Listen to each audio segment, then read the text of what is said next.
that I told you, it's a process, but it's practice, it's conscious work, it's intentional. Because if we're not intentional, a lot of times, even though we're replacing unhealthy habits, we regress back to that old behavior. So it's very, very intentional. So what I say, if you start regressing back, there's another awareness that you are regressing back and not being hard on yourself about it, but acknowledging that and then going back to the practice of replacing that habit that's not serving you and just repeating that behavior over and over and over again until it becomes who you are, a part of you. Yeah, I really like those 4 steps. That's so right on. Okay, but let's break it down just a little bit more. So the first step, awareness. So some people may have a little bit of question of, well, I don't know, because as you know too, some things are in our subconscious that are running that we're not even aware of, that we're doing things. So how do you help people when some of the obvious things are obvious, but then there's other things that people are doing, maybe they're not really aware that they're even doing it. So how do you help people if they ask you, well, how do I become more aware of some of these unhealthy things I'm doing? So what I look for when I talk to people, and you're right, because some of this is very unconscious, and you may not know exactly what it is, but in your life where you're getting feedback for a certain behavior, for example, or there's a pattern, okay? And sometimes, a lot of times, people say, well, it's this thing about me, but that's okay. But let's talk about that thing about you, let's talk about that. Or they say, well, I don't want to talk about, my childhood or where, okay, because a lot of times that's where you uncover what that is. Because a lot of times it's the unhealthy habit, but when you dig deeper, there's a root cause from childhood or from something that happened or some situation from your life, and it's digging deeper past that habit, because you look at that habit and, okay, why are you doing that? Can you think of, what are you thinking about in the moment when that happens? So it's really peeling back that particular behavior. I call it a pattern. It's a pattern because it repeats itself over and over and over again. And a lot of times when you observe and when you listen, when you talk to people, you hear it. You also hear what's not being said. So when I talk to people, I listen deeply, and then I start hearing things. We're talking about that habit, and we're drilling down, pulling back the layers of that habit, trying to get down to a root cause. And a lot of times things, we're older, but things come from childhood. Definitely. And you don't realize it. And then once you start peeling back those layers of the habit, because all these unhealthy habits are manifestations of something that's going on inside. Exactly. Yeah, I think it's really boils down to clarity. I have this clarity exercise that I teach people. It's all about being really clear. First of all, I think you have to be clear. I think you'll agree is on what's really what your core values are and what you really want your life to be about, and what would make you be joyful and excited about your life. I don't know, a lot of people aren't even clear on that, first of all, and then when you do that, then you can see, where you are lacking, and realizing that there's something. There are habits. Habits can be also just your beliefs, right? In the way you think. So you need to first know what you really want and be clear on that.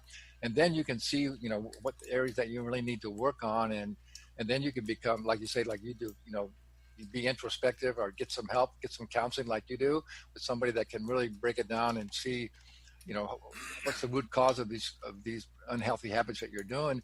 And then you can see how you can let go of them and replace them with something. Yes. Do you agree with that? Yeah. I agree with that. And in my book, Jumpstart Your Life, I walk you through exercises that help you look at your life. Oh, good. I call it a life balance wheel. Look at your priorities, because what you do every day is aligned with the choices that support what's important to you in Exactly. that moment. Exactly. And what my exercises are geared to do is have you write down and look at what you're really doing, because we're on automatic, many people are on automatic pilot every day, and you don't Exactly. really look at your life with clarity because you're too busy to look at your life with clarity. So I design those exercises, and even if it's just in those 3 or 4 hours that we're together, it's looking at each area of your life and what's going on, how you're spending your time, what is the choices you make on a daily basis.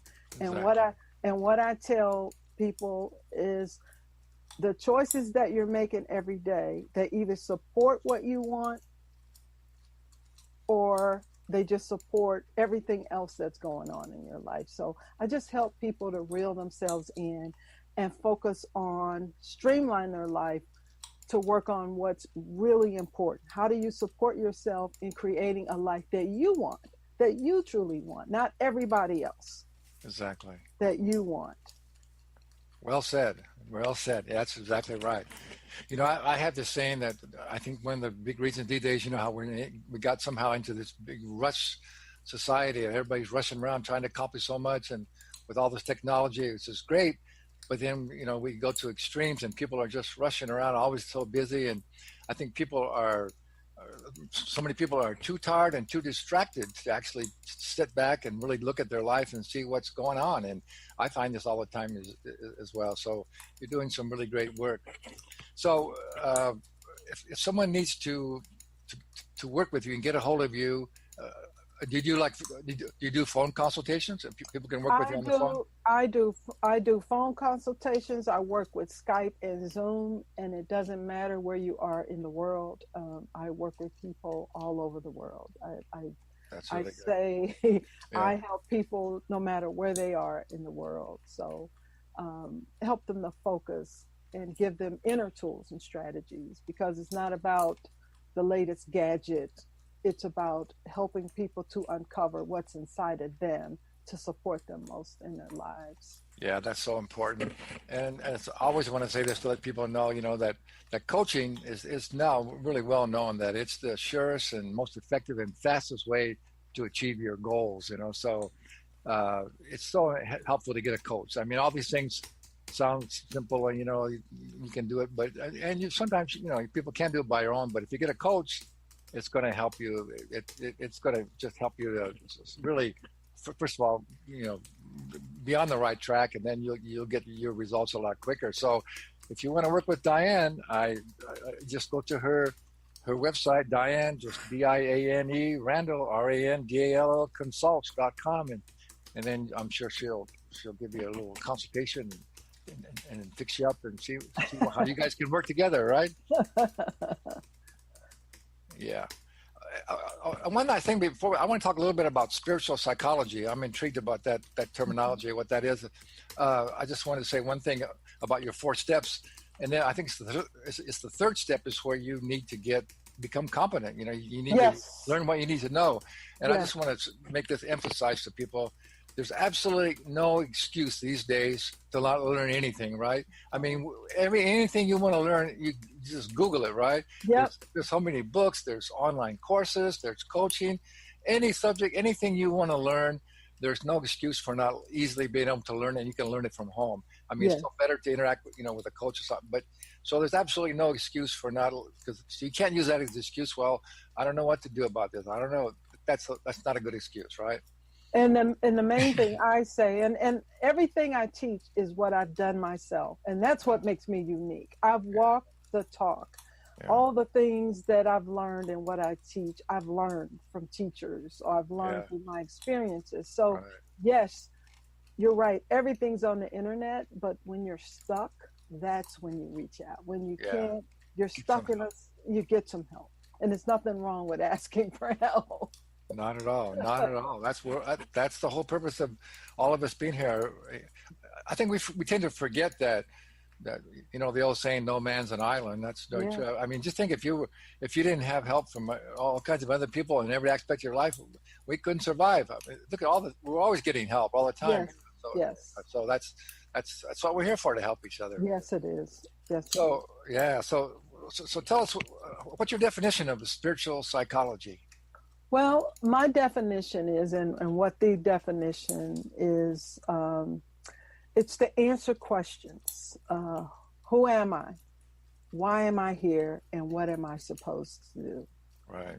And I can just tell you the story of how I got in that. I was at Bodhi Temple, which is a spiritual center here in Chicago, and a spiritual teacher, Iyanla Vanzant. I don't know if you've heard.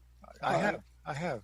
She walks on stage and she says, "Hello, my name is Iyanla Vanzant, and I have a master's in spiritual psychology." So something resonated so deep in me when she said that. I like that term.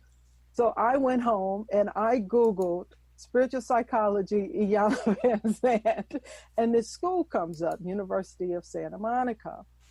So I reach out, I just study them, and then I reach out, and I'm thinking it's something online because it's in California. And they said, "Oh no, you have to come here 1 week in a month for 2 years." So that was so big and powerful for me. But I was so deeply touched by it. It just resonated. And I'm thinking, oh my God, I could work on a lot of stuff in 2 years. So long story short, I ended up going to University of Santa Monica, and aside from, it's the most precious gift I could have given myself. Yeah. Because when you're in that energy of that room with all the other students, and you're working on what's real for you, you're working on all the crap that's going on inside of you, and it was heavy, but it was the biggest thing I've ever done for myself. And you got all these people in there for the same reason, and it was so powerful. And you get all the energy from everybody else. Oh my God. And I'm telling you, it's where you would tell the deepest, darkest things that have happened in your life that you probably wouldn't have even told your husband or your wife or, but it was such a healing experience because it was very experiential, meaning that we had enough crap going on that we worked with each other, and there was a lot of healing in that process of 2 years of all the inner things that didn't serve me, that some of the stuff I didn't even know was still there, because sometimes we push things down so deeply. Right. So I always say that experience freed me up. It freed me up from the inside out. It was just a beautiful, beautiful experience. So it kind of goes back to your first step of awareness, doesn't it? Yes, Become really aware of what's really going on and what you're really right. thinking and feeling. That's right. And being honest about that. Right, right. Because if you're not ready, and this is what I've learned, this stuff is not easy to talk about.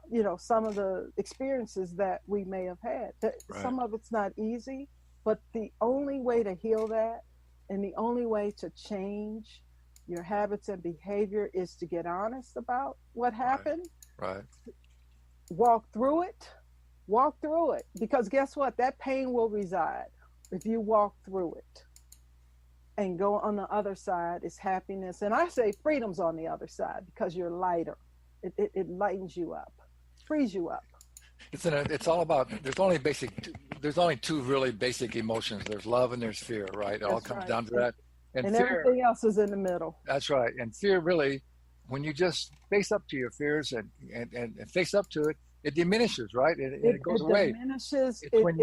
It goes away because that's why, and if you're like angry all the time, there's something there. There's a reason you're angry.